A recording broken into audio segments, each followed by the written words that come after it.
નમસ્કાર મિત્રો, અમારી એપીટી ગુજરાતી ચેનલમાં તમારું સ્વાગત છે। અત્યારે હાલની સૌથી મોટી અને દુઃખદ ખબર સામે આવી રહી છે।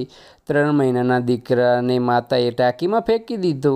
તો આની વિગતવાર વાત કરવામાં આવે તો અમદાવાદના મેઘાણીનગરમાં એક ચોંકાવનારી ઘટના બની છે। તો તમને જણાવી દઈએ મિત્રો કે જ્યાં ખુદ માતાએ જ પોતાના 3 માસના દીકરાને પાણીની ટાંકીમાં ફેંકી દીધો હતો। તો તમને જણાવી દઈએ મિત્રો કે જેથી બાળકનું મોત થયું છે।